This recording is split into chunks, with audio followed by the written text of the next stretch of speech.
Saya percaya semua kita mau hidup kita damai, tenang, tentram, tidak ada khawatir, tidak ada kecemasan, tidak ada ketakutan, tidak ada kegelisahan. Tetapi kenapa kebanyakan kita gagal untuk mencapainya? Paling tidak salah satunya adalah karena ini. Apa yang saya akan bagikan kepada saudara mungkin adalah salah satu hal yang paling penting yang pernah saya bagikan, salah satu pelajaran yang saya belajar dengan harga yang sangat mahal.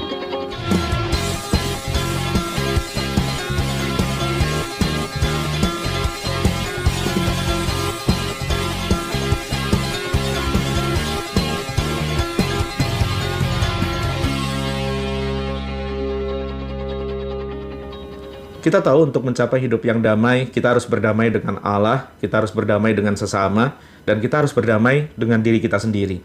Tetapi ada satu hal lagi yang seringkali luput dari perhatian kita, dan ini betul-betul menghancurkan damai sejahtera dalam hidup kita, sehingga sukacita hilang, kekuatan kita hilang, ketenangan kita hilang, dan hidup menjadi begitu kacau dan risau. Apa itu? Yaitu berdamai dengan hal-hal yang tidak bisa kita ubah. Dalam hidup ini, ada banyak hal yang bisa kita ubah. Untuk hal-hal itu, kita harus ubah. Apa yang kita lihat yang kita tidak suka dalam hidup kita, maka lakukan perubahan dengan segera. Tetapi harus disadari bahwa banyak hal-hal yang juga tidak bisa kita ubah. Dan kalau kita paksa diri kita untuk merubahnya, bukan hanya kita menjadi lelah, itu akan menghancurkan kita sendiri. Kita tidak bisa merubah aliran sungai mengalir dari hulu ke hilir. Kita tidak bisa merubah air hujan turun dari atas ke bawah.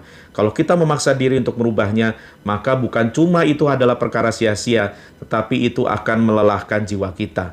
Hal ini kelihatannya sederhana, tetapi kalau Anda tidak belajar hal ini, maka hal ini akan membuat Anda jadi korban. Saya belajar ini dengan sangat mahal ketika satu kali pelajaran ini datang ke hidup saya. Pada saat saya menerima vonis yang terakhir kali, ketika saya check up kesehatan terakhir kali setelah melewati berbagai masalah kesehatan, berbagai sakit penyakit, berbagai operasi.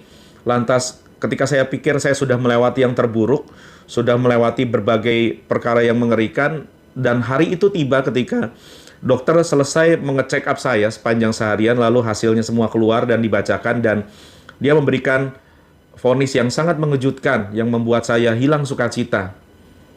Selesai vonis itu, saya berputar-putar sekitar 1-2 jam di rumah sakit seperti orang linglung. Saya berjalan sendiri, lantas mencapai kendaraan saya. Di kendaraan saya duduk lagi sekitar 3-4 jam dengan keadaan terdiam, bengong. Sampai rumah, saya ngamuk, saya banting gelas, saya pukul diri saya sendiri, dan itu membuat saya sakit, depresi, tertekan, seperti tidak mau melihat matahari terbit. Saya tutup muka saya dengan bantal, berharap saya mati. Saya jedutkan kepala saya berkali-kali ke tembok tanpa ada yang tahu. Sampai akhirnya saya belajar untuk menerima kenyataan yang tidak bisa saya rubah. Vonis dokter tidak bisa saya rubah. Perkataan yang keluar dari mulut dokter tidak bisa saya rubah. Saya belajar untuk berdamai dengan perkataan dokter itu. Saya tidak bisa rubah perkataan dokter. Tetapi yang saya bisa rubah adalah sikap saya, respon saya. Bukan berarti saya pasrah. Perkataan dokter sudah terucap dan tidak bisa dicabut. Tetapi yang saya bisa rubah adalah kesehatan saya. Karena saya belajar bahwa umur di tangan Tuhan. Tetapi kesehatan adalah tanggung jawab saya. Saya berdamai dengan kenyataan itu. Saya berdamai dengan kapanpun Tuhan mau memanggil saya pulang, kapanpun saya mati, saya siap. Tetapi kalau Tuhan masih memberikan saya umur, maka saya bisa jaga kesehatan saya bisa berolahraga, saya bisa memperbaiki kondisi saya. Begitu juga dengan keadaan kita. Dalam hidup ini ada banyak hal yang tidak bisa kita ubah. Ada banyak kekecewaan, kegagalan yang Anda alami di masa lalu. Tahukah saudara, berhentilah memukuli dirimu, berhentilah menghukum dirimu, sebab yang lalu sudah berlalu. Sekalipun Anda mengalami kekecewaan, kegagalan, atau apapun yang ada di belakang, yang di belakang tidak bisa kita ubah. Berdamailah dengan itu. Begitu juga dengan ketika Anda mencoba untuk merubah situasi-situasi yang tidak bisa kita ubah, seperti perkataan orang, respon orang, Anda tidak bisa merubah. Daripada Anda memarahi apa yang tidak bisa Anda rubah, Anda marah dengan keadaan kantor, Anda marah dengan atasan, Anda kecewa dengan pasangan, Anda kecewa dengan teman-teman, Daripada Anda berusaha untuk merubah semua orang, mengapa kita tidak belajar mengubah diri kita saja? Sebab orang lain tidak bisa kita ubah. Kecuali kalau Anda seorang pelatih, coach, rohaniawan, atau guru. Tetapi yang paling bisa kita ubah adalah diri kita sendiri. Ubahlah hal-hal yang bisa kita ubah. Ubahlah respon kita, sikap kita. Dan untuk hal-hal yang tidak bisa kita ubah, belajarlah to let go. Belajarlah untuk melepaskan. Belajarlah untuk rela. Ini kuncinya, rela. Kerelaan akan membuat kita bukan cuma berdamai dengan Allah, berdamai dengan sesama, berdamai dengan diri sendiri, tetapi berdamai dengan hal-hal yang tidak bisa kita ubah. Waktu saya pelajari hal ini, waktu saya dapat pelajaran ini secara pribadi bersama Tuhan, betapa ini membawa kelegaan yang begitu besar. Sehingga damai sejahtera saya kembali karena saya tahu saya sudah berdamai dengan hal-hal yang tidak bisa saya rubah. Kuncinya adalah rela. Nah, rela itu masalahnya bukan soal doktrin benar atau nggak benar, soal dosa atau tidak dosa, soal benar atau salah, soal masuk neraka atau masuk surga. Rela itu masalahnya di kurang percaya. Rela itu isunya adalah trust. Do we trust God or not? Kita ini percaya Allah atau tidak? Kita percaya Tuhan atau enggak? Sebab kalau kita percaya sama Tuhan, maka kerelaan itu timbul. Kenapa? Karena kalau kita tahu Tuhan kita adalah Bapa yang baik dan Dia tidak akan mengizinkan sesuatu yang tidak baik terjadi dalam hidup kita, sekalipun kelihatannya kita tidak selalu mengerti apa yang Tuhan izinkan terjadi. Tetapi kata Alkitab dalam Yesaya 26 ayat 3, yang hatinya teguh, Kau Tuhan jagai dengan damai sejahtera, sebab kepadamulah ia percaya. Kepercayaan kita kepada Tuhan mengembalikan damai sejahtera yang hilang. Isunya bukan soal kita ngerti atau nggak ngerti apa yang sedang terjadi dalam hidup kita. Isunya adalah kita berani percaya nggak dan percayakan hal itu nggak ke tangan Tuhan. Apa itu? Yaitu hal-hal yang tidak bisa kita ubah. Berhentilah menyalahkan keadaan, berhentilah menyalahkan orang lain, berhentilah menyalahkan Tuhan. Berdamailah dengan keadaan yang tidak bisa kita rubah. Ayat yang sama, Yesaya 26 ayat 3 dari terjemahan firman Allah yang hidup, diterjemahkan begini. Semua orang yang percaya kepadanya akan tetap memiliki damai yang sempurna. Woi, damai yang sempurna. Yaitu semua orang yang hatinya tertuju kepada Tuhan. Damai yang sempurna. Kalau kita belajar rela dan menyerahkan semua hal yang kita tidak mengerti ke tangan Tuhan. Ada satu lagu yang terkenal di Amerika, mungkin di sini mungkin kurang populer, dinyanyikan oleh salah seorang pemenang American Idol, judulnya Jesus Takes the Wheel. Ketika si penyanyi berkata bahwa banyak hal yang tidak dia mampu kendalikan, hidupnya seperti berjalan dalam sebuah kendaraan dalam kecepatan tinggi di mana dia kehilangan kendali atas kemudi, maka dia berkata, saya persilahkan Yesus untuk memegang kendali dari setir ini, memegang kendali dari hidup ini. Because you know what? Kalau Yesus yang jadi nahkoda dalam hidup kita, badai sekeras apapun kita pasti selamat sampai di seberang. Bersama Yesus kita pasti aman. Berani gak kita belajar rela? Rela itu tidak selalu mengerti. Kalau Anda mau damai, maka Amsal 3 ayat 5 berkata, percayalah kepada Tuhan dengan segenap hatimu, dan janganlah bersandar kepada pengertian dirimu sendiri. Otak ini terbatas, kita tidak selalu bisa paham, kita tidak selalu bisa mengerti mengapa hal ini dan hal itu terjadi. Tetapi begitu kita menaruh percaya dengan segenap hati, sekalipun pikiran tidak ngerti, percaya kepada Tuhan, merelakan hal-hal yang tidak bisa kita ubah, berdamai dengan keadaan yang tidak bisa kita ubah, maka ayat 8 berkata, itu akan menyembuhkan tubuhmu dan menyegarkan tulang-tulangmu. Waktu saya tertekan, waktu saya stres, semua angka di tubuh saya, semua angka analisa tubuh saya, semuanya drop. Tetapi ketika saya belajar to let go and let God, ketika saya belajar untuk melepaskan dan membiarkan Tuhan mengambil kendali atas hidup saya, maka ajaibnya, saudara-saudara, kesehatan saya berangsur-angsur pulih.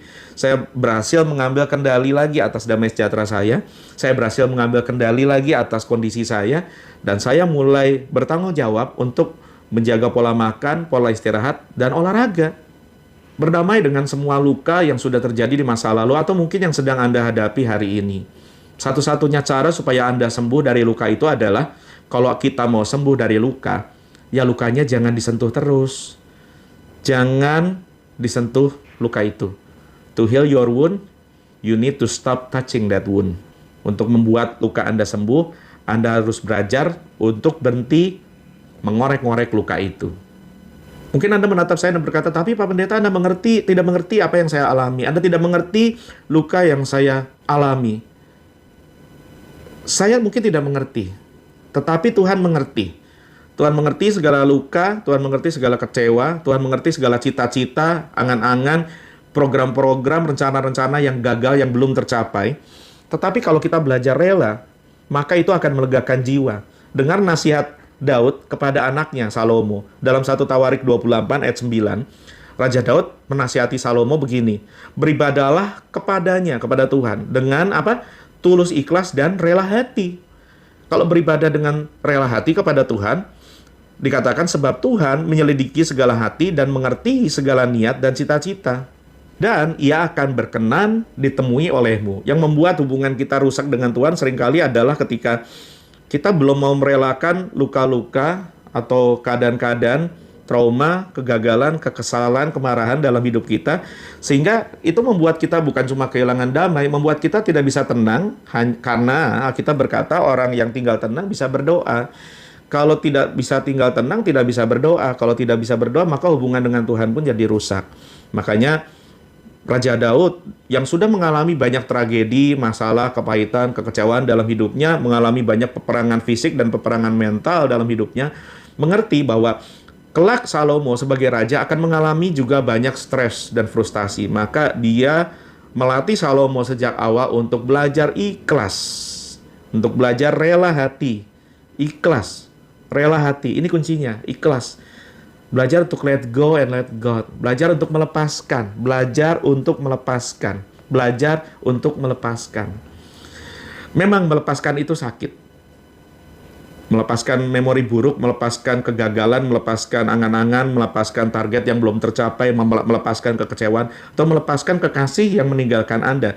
Memang melepaskan itu sakit. Tetapi tahu nggak, saudara, seringkali justru menahan itu jauh lebih sakit. Menahan itu jauh lebih sakit. Makanya Ayub 17 ayat 9 berkata, orang yang benar itu bisa move onward and move forward. Dalam terjemahan ini dikatakan orang yang benar itu, orang yang hubungannya baik sama Tuhan itu, orang yang lega dan rela dan ikhlas hatinya itu bisa melangkah maju. Kenapa kita stuck? Kenapa kita stuck? Karena kita belum bisa melepaskan dan merelakan kegagalan di masa lalu, sehingga masa depan tidak kunjung menjelang. Kita seperti jalan di tempat. Seperti bangsa Israel yang harusnya bisa mencapai tanda perjanjian 4 minggu jadi 40 tahun. Kita hanya berputar-putar ketika kita tidak mau berdamai dengan hal-hal yang tidak bisa kita ubah. Kuncinya cuma satu, belajar untuk rela. Atau mungkin bahasa yang lebih familiar di telinga kita, belajar untuk ikhlas. Kalau mau lihat orang yang paling mengalami banyak trauma, depresi, stres, kekecewaan, Rasul Paulus mungkin salah satunya. Dihina, difitnah, dipermalukan depan umum, disiksa, dipenjara. Padahal tadinya dia seorang yang elit dari kalangan Farisi, orang yang punya banyak fasilitas dan kemungkinan besar juga banyak teman, orang yang punya status sosial, orang yang punya kenyamanan. Tetapi ketika semuanya hilang dari hidupnya, bahkan penderitaan dan aniaya menjadi sahabatnya dalam perjalanan dia memberitakan Injil, dia tidak marah dengan Tuhan, dia tidak kecewa dengan manusia, dia tidak marah bahkan dengan orang-orang Yahudi maupun pemerintah Romawi yang menyiksa dia. Sebaliknya dia berkata dalam Filipi 3 ayat 13-14, yang satu hal yang dia pastikan adalah dia melupakan apa yang di belakang dia dan menatap pandangannya ke depan, berlari-lari mencapai target. Kenapa dia bisa seperti itu? Karena semua yang ada di belakangnya yang tidak bisa diubah itu, dia sudah belajar berdamai dengannya, dengan hati yang rela, dengan hati yang ikhlas. Ada ilustrasi begini, ada seorang anak yang memiliki suatu gantungan kunci teddy bear yang lucu. Ketika papanya pulang, menjumpai anaknya yang sedang memegang dengan penuh sayang gantungan kunci teddy bear-nya ini, papanya berkata gini, "Nak, berikan papa gantungan kunci itu sebab papa punya sesuatu yang lebih baik untuk kamu." Si anak berkata, tidak mau. Papanya bilang, kalau kamu tidak mau, ya yang papa siapkan ini tidak bisa kamu terima. Pokoknya tidak mau. Tidak mau. Dia bertahan dengan teddy bear yang dia sayang itu, yang kecil itu, yang gantungan kunci itu. Padahal sebetulnya yang papanya siapkan di mobil karena papanya baru pulang dari mall pada hari ulang tahun anaknya itu adalah sebuah boneka teddy bear sungguhan yang besar, yang mahal, yang fluffy, yang paling enak kalau dipeluk oleh putri yang tercinta itu. Begitu juga kita. Seringkali kita tidak mau melepaskan sesuatu yang sebetulnya tidak baik, yang toh tidak bisa kita ubah juga. Padahal ketika kita belajar to let go something, maka something better will be coming along. Kalau kita belajar melepaskan sesuatu yang Tuhan minta untuk kita lepaskan, itu berarti Tuhan sudah menyiapkan sesuatu yang lebih baik. Kuncinya cuma ini, berdamai dengan hal yang tidak bisa kita ubah. Caranya, rela. Jangan bertahan dan frustasi dengan keadaan yang tidak bisa kita ubah. Jangan mengasihani diri dan berterminal di situ. Angkat jangkarmu, lepaskan tali itu, melangkahlah dan berlayarlah. Sebab kalau Anda dan saya bertahan di masa lalu, maka kita tidak akan pernah bisa menuntaskan kehendak Allah di masa depan. Ini kunci damai yang saya pelajari dengan sangat mahal. Semoga memberkati saudara-saudara.